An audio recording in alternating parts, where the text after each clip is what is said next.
Hey guys, biology out. This is the next video. This is the next video in the AP Biology series, which is chapter 1, Properties of Water. Today we'll be covering about the chemistry of water, cohesion and adhesion, water as a universal solvent, why does ice float and how does it benefit us, and the specific heat of water. All these are key components to why water is so important to us today. The basic chemistry of life. These are some of the most important parts that water gives us, and it's the reason why life exists on Earth. Basic water properties. Well, first, water makes hydrogen bondings. Well, what is a hydrogen bonding? It's a bonding between a hydrogen and another super electronegative element. So if you guys remember your periodic table of elements, the super negative elements are on the most right-hand side, right next to the most right-hand side column. The ones that have a 1 minus charge, those are the most electronegative because they always want to get more electrons to fulfill their needs. And a basic principle we go by is H NOF with 2 dots. Now, knowing this isn't essentially important for this course, but what essentially means is hydrogen bonds with any of these 3 electronegative elements: nitrogen, oxygen, or fluorine. And how does it bond? Well, there's a double bond. And water is a sticky molecule. So as you can see here, here is hydrogen bonding in place. Happens between this hydrogen and this oxygen, HO. But the covalent bond is between the H and O in each water molecule. But the hydrogen bond is what keeps each water molecule together, but also a little bit far apart. That's what makes water sticky. And water is also polar. So what does polar mean? Polar essentially means that it shares electrons unequally. So back from chemistry, we remember that a covalent bond is when electrons are shared equally. But in the case, or not necessarily shared equally, but they are shared. But there is something called polar and nonpolar. Nonpolar is when it's equal sharing, like an H and an H, O and O. Both of them are the same element, so they both have the same pull towards the electrons. So electron sort of stays in the middle. But with a polar, water really wants oxygen really wants those electrons way more than the hydrogen does. So the hydrogen just gives it away and the oxygen drags the charge. That's why it's polar. So now let's talk about adhesion and cohesion. This is the most important part of water's importance because with adhesion and cohesion is why water transfer happens and photosynthesis happens. Without this, life cannot be possible. This is just a little bit of an intro on adhesion and cohesion, but we'll talk about it. So, what is adhesion? Adhesion is attraction between 2 different substances. For example, water and the xylem in the plant. So if we go back to this, right, we see the adhesion is between the water molecule and this xylem wall. So that's what makes the water molecules go up. They keep dragging onto the xylem wall and move up. Similarly here, it's between the water and this paper.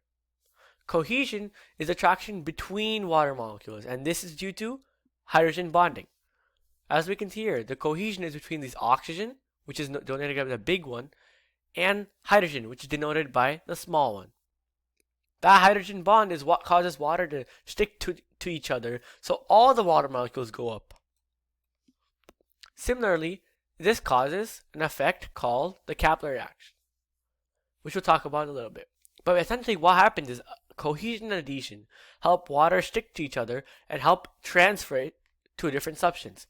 For example, if we look at this, water originally in this cup, but it goes to here. Well, how does that work? Well, first adhesion happens. Water gets attracted to this paper, and it sticks to it. So it starts moving up. Then cohesion. One water molecule brings another water molecule, which brings another water molecule, which brings another water molecule. So eventually, all the water here will eventually be transferred here. An additional thing is surface tension. Now you may know what this is. This is a water strider. Water striders actually use surface tension, which is the measure of how difficult it is to break the surface of water. The surface of water is actually made by a bunch of hydrogen bonds, which are very weak bonds, but they can hold something very light, like the water strider. Since it can cover more surface area and is very light, it is able to use the surface tension and stay on top of the water without going in. So now, another important thing of water is that it's a universal solvent. So you may have heard, dissolve anything in water, it normally should work. Water can take up almost anything because water is polar. And we'll talk about this in a little bit and come back to this image in a little bit.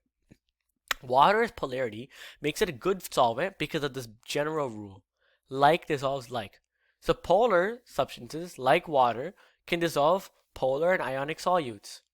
Now, do you know any ionic solute that you regularly use every day? Well, salt. Salt, right here, table salt, is a salt crystal and it's an ionic solute. So what happens is, in this ionic solute, water comes, and the water molecule surrounds each solute particle, and it breaks it up. So it breaks the salt up and helps it dissolve inside. Similarly, water can dissolve water because both are polar. Non-polar dissolves non-polar, like oil. If you mix oil and water, they don't work because water is polar, oil is non-polar, so they don't mix each other, they stay on top of each other. And a solute is a substance being dissolved into the solution. So in this case, the solute would be the salt being dissolved into the solution. The solvent here is water. And the solute plus the solvent is known as the general solution. So general solution in this would be salt water. So another thing that water exhibits is hydrophilic versus hydrophobic interactions. And this is important. Hydrophilic is something that loves water because hydro means water, philic means affinity for water, or affinity for a certain thing. So hydrophilic means affinity for water. So as shown here, a substance would love to bind with water. Hydrophobic, on the other hand, is the opposite because phobia is being afraid of. So hydrophobia is fear of water. Shown in this image right here, where any hydrophobic substance is afraid of the water. So, now that we talked about the basic hydrogen bondings, I think you guys can think about why would ice float. Look at this image. Look at how the hydrogen bonds are here, here, and here. It might lead to something. Ice floats because of hydrogen bonding. Water is more dense. Liquid water is more dense than ice. Lighter ice floats because the hydrogen bondings are more spaced apart. In liquid water, it's really close together because water molecules are really sticky. So it's more heavy compared to the ice, which is spaced apart. So there's less actual matter in there.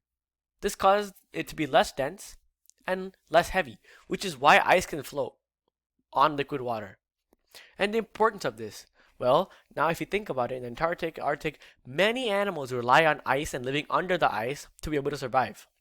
Ice insulates the water below it because it reflects the sunlight, making sure that the water below doesn't get too warm.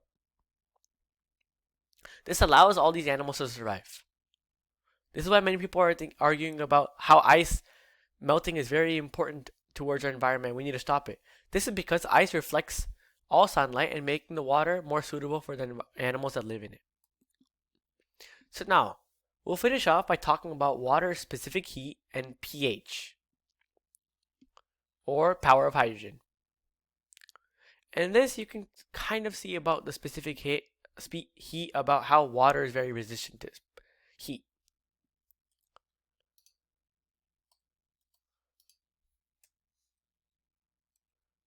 And so what I mean by this is that water has a really high specific heat. It's more resistant to temperature changes compared to something else like sand. If you look at this picture, the same amount of heat is applied to the sand and the water. But sand, you can see in the thermometer, gets way higher in the temperature range compared to water, which stays relatively low. And this is super important because water moderates the temperature. Think of this. Any coastal side city is well heated and well cooled every time because of the water. Water takes in heat, releases cool air that keeps the environment cool. In the night, it does the opposite to make sure the environment still stays warm and perfect. This is why Coastal areas are much colder than areas inside. For example, something like San Francisco would be way cooler than something more inside. And this is really important because this is why, when you heat up water, it doesn't feel like it got hot a lot because water is so resistant to heat changes. One final thing is that water is neutral, meaning it's pH 7. It's made out of two ions, H plus and OH minus. You don't need to know what the names of these ions are. They're not part of this class, but essentially what you need to know is that if the concentration of hydrogen ions is more than the OH, then it's acidic. If they're equal, then it's neutral, like water.